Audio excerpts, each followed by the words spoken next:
ఈరోజు కర్ణాటక స్పెషల్ బిసిబెళబాత్ ఎలా చేయాలో చూద్దాం. ఒక స్పూన్లోనే అన్నం, పప్పు, కూరగాయలు అన్నీ ఉంటాయండి.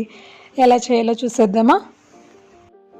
ముందుగా కుక్కర్లో 1 కప్పు రైసు, 1/2 కప్పు కందిపప్పు, అలాగే మనకి ఇక్కడ నచ్చిన వెజిటేబుల్స్ వేసుకోవచ్చు. నేను ఇక్కడ క్యారెట్ అలాగే బీన్స్ వేస్తున్నా. అలాగే కొంచెం శనగగింజలు, కొంచెం పసుపు, అలాగే కొంచెం ఉప్పు వేసుకొని 1 టేబుల్ స్పూన్ అంత ఆయిల్ వేసుకొని వాటర్ 4 కప్స్ ఆఫ్ వాటర్ వేసుకొని కుక్కరు ఒక 2 లేదా 3 విజిల్స్ రానివ్వాలి.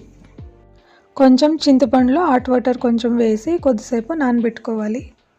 స్టవ్ పైన ఒక గిన్నె పెట్టి అందులో ఒక 2 టేబుల్ స్పూన్ ఆఫ్ ఆయిల్ వేసుకొని ఆయిల్ వేడయ్యాక కొంచెం సాసువులు, అలాగే గోడంబి, కొంచెం కరివేపాకు, ఎండుమిర్చి, చేసుకున్న ఆనియన్, అలాగే క్యాప్సికమ్, 1 టమాటో వేసుకొని అందులో కొంచెం సాల్ట్ వేసుకొని ఒక 2 లేదా 3 నిమిషాలు మంచిగా ఫ్రై చేసుకోవాలి. ఫ్రై అయ్యాక మనం ముందుగా నానబెట్టుకున్న చింతపండు రసం వేసుకొని ఇప్పుడు మనము బిసిబెళబాత్ రెడీమేడ్ పౌడర్ యూస్ చేస్తున్నా అండి. నేను ఇక్కడ బిసిబెళబాత్ 1 ప్యాకెట్ వేసుకొని మంచిగా కలుపుకోవాలి.